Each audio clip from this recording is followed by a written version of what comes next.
What's up, guys? It's John, and I wanted to run through tonight's recap. And we have an early tennis match tomorrow, which is why I didn't want to wait till the fourth quarter of the Nuggets and the Warriors game. I wanted to at least make sure we had most of our plays in order. It's not crazy early. Like if it's like 5, 6 in the morning, then I do them the day before. I think it's like 8:30, 8:30. But just if you want to lock it in, it's Polini. I love her to beat Cirstea, whatever her name is, Kirstia. Just because Polini, if you ever seen her play, she is the poster child of the underdog. She just has that look in her eyes. If you don't believe me, look at a picture of her playing. So her versus Swiatek makes way more sense than, in my opinion, the Cirstea, some girl I've never heard of. Polini, again, they love to push her as this underdog type. She's beaten some superior players, so I think she'll get this. And I don't think the money's going to be really on her per se. So I love her for 3 unit or for 4 units as a leg three. And I wanted to run through today. We did finish yesterday -4.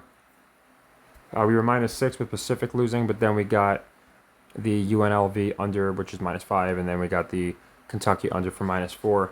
Today's looking very close to even. I think we're going to finish slightly in the positive, and I'll go into why. By the time this video is done, you might even have the results, but I'm going based off of I was rolling into the fourth quarter with the Nuggets when I started this just a minute or two ago. So down 2 off the Cavs, they didn't cover or even win. Clippers didn't win, so -3 units. I really think the Nuggets is going to go over, but we're going to leave that for now. And same with the Warriors. Bulls -4 units because they didn't cover. Vermont did go over, so back to -3. To -5 because Ohio State didn't win or cover. They got beat pretty bad. We got both Illinois. They both went over for us, so -4, -3, -2 because of 1 unit and a 2 unit. And then Swiatek knocks us down to -1. And then Kalinskaya covering actually puts us up 0.3. So, I mean, it's basically a break-even day accounting for the juice. So, no leg 3 losses. So, again, that's where we really lose the juice. But just, 0.3, nothing crazy. Now, I do think we're going to get the Denver Nuggets over. I just really, it looks like it's definitely heading over last I checked. So that would put us at 2.3. And we could finish 3.3 or 1.3. That's what I think we're going to finish. Definitely in the positive, just depending on if we get the Warriors, in my opinion. So nothing crazy. I wanted to run through that real quick. So tennis again, coming through 2-0 and giving us, if we finish up between 1 and 3 units, it's because of tennis. And I said yesterday it might be the swing, and it wound up being it. We've done phenomenal with tennis, and I'm hoping it continues tomorrow because I got a few plays for tomorrow for tennis. So covering our basketball plays, I got the Hawks covering the Raptors. Raptors just destroyed the Nets. Hawks are the worst team in the NBA against the spread. They're on the verge of being the worst team in NBA history against the spread. I don't think it's going to continue. People should not be on Atlanta -6.5 with the way the Raptors just looked. So it looks like a trap with the fact that it's a metric play. I love it for 4 units. I got the Rockets winning. They just got pounded by the Pelicans. Suns looking pretty good. So I just feel like more people are going to be on Phoenix. Keep Rockets in that playoff picture. Plus 125 as I like 2 for 2 units. Clippers, Grizzlies over. Both suck on the over. It's as simple as that. And it's not set crazy low. So I like that over for 1 unit. Same deal with the Heat, Pelicans. Both suck on the over. So just for 1 unit. I got the Bucks beating the Wolves. It's a metric play, so hopefully it's not a cover, no win. But I got it for 2 units. Again, trying to incorporate these to beat the juice. And it'll be way more applicable with tennis, but I like it. I think if the Bucks cover, they're going to win. Timberwolves have been the best team as far as consistency in the NBA all year. Bucks are very, very inconsistent right now. So if Doc's going to get a win, it would make sense, in my opinion, you get it against a big team like the Wolves. It could definitely be a no cover or a cover no win. I get that. But for a leg 2, I like the plus 160. I like the Bucks to win. Nuggets, Blazers, I like the over for the same reason. I like the Clippers and Grizzlies and the Heat, Pelicans. And today I like the Nuggets, Wizards. Just teams that aren't good on the over. And they typically don't all finish in the 30, low 40 percentile. So I like them to go over for 1 unit. I like the Hornets to cover the 13.5. It's a lot of points. But, so public might be on the Hornets, but the Hornets also suck at covering. As do the Bucks. That's another reason I like the Bucks to win. Again, it's a metric play, but I'm also playing some value and some narratives. So Hornets, I like them to cover the 13.5. Maybe they make it a very close game. The Warriors do that kind of stuff a lot. So it's just another 1 unit play. Duquesne Fordham over 139.5 because Duquesne sucks on the over. So almost 140 seems kind of high. Reminds me of West Illinois today. Dartmouth Penn over. Dartmouth's up to 30% on the over.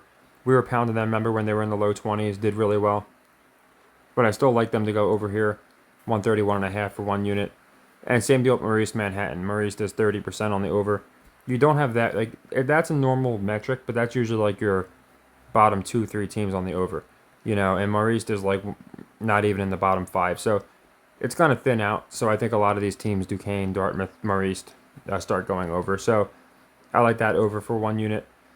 And now on the tennis. I am doing a parlay for Monfils and Kachanov to match up against each other. So I got Monfils beating Mensik, who just beat Murray, so people might be on him. So I like Gail Monfils there. And I got Karen Kachanov winning over Popyrin because it's a goofy reason, but I think the public's not really going to be necessarily hammering these guys. Kachanov probably will get a good bit of money, but he's minus 250. Monfils, like his main claim to fame lately is his wife, Svitolina, hates Russians and says basically they should all go to hell. I'm just paraphrasing. So I just have a feeling that it'd be interesting if he matches up against a Russian, which he might. So I also think they might give him a little bit of a run with his wife being in the news.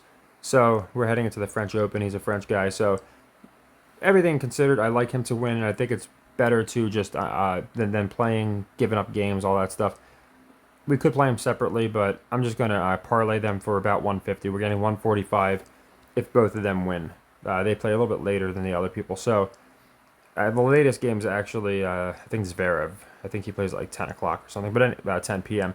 But these guys play like, I don't know, 10 o'clock, noon, something like that. But yeah, I think they're both going to win. So I like that parlay for 2 units. For 1 unit, I like Zverev and Kakinakis to go over 21.5 games. I was thinking about Kakinakis with 1.5 sets. It was plus 140. It looked enticing, but it looked too enticing. So I kind of flipped. I'm hoping I didn't get him wrong. I got Wild and Nori going over on the sets for plus 140. So basically, it's not going to be a 2-0 is what I'm saying. And I was going to make that one for Kakinakis, but I just have a feeling Zverev, he's very hard, like, even though I think it's scripted, Zverev is known for being very good on his serve. So you don't typically see him, especially if he's going deep into tournaments, get broken. So I can see more of a deal where it's like a 7-6, 7-5, or a 7-6, 6-4, something like that. Even 7-6, 6-3 would be good for us. That would even work. So I just think we might get something like that, or a 7-5, 6-4 deal, and it'll be a 2-setter. Whereas Wild Nori, I just have more of a feeling they're more likely to. Either one of these guys could honestly, get the first set and then get broken. So I feel like this one will be a 3-setter, Wild and Nori. So hopefully I didn't get him wrong. Hopefully Zverev. I mean, if Zverev goes over 2.5 sets, then we're going to get the games anyway. But, sometimes you pick the wrong side. But I like the games on Kakinakis and Zverev to go over 21.5. It's basically dead even, too. It's like minus 105, so I guess a little more money's on the other end. And then for Wild and Nori, I like the over 2.5 sets, 140. Looks a little enticing, but people should be all over Nori 2-0 if they think it's real. And then finally, like I said, Paolini's a leg 3 for 4 units. And we're getting a little bit of, a juice break, plus 115, so that's always nice. And you could even see, this is where for like the scouts that like to like Hawkeye the lines, it wouldn't be a bad one to maybe see if Paolini goes down a break because she's known for coming back, or even goes down a set. But I wouldn't risk it if you're getting plus odds anyway. But you can do it that way you will. For some people it might be better. You want to watch for it. That's fine. But I think she's gonna win, so that's my play. Just pick her straight up. So yeah, tomorrow more so than a lot of other days, if tennis is a high hit rate, which it typically is, then we should do good. We have a lot of other plays in action, but between the plus odds and leg 3s and a couple leg 2s, the parlay, tennis is going to be a bigger deal than today. Although, like I said, today it's probably going to be what puts us in the profit with these 2 little games we got. So Doing really good with tennis. I think it's our best sport. It is our best sport as far as hit ratio.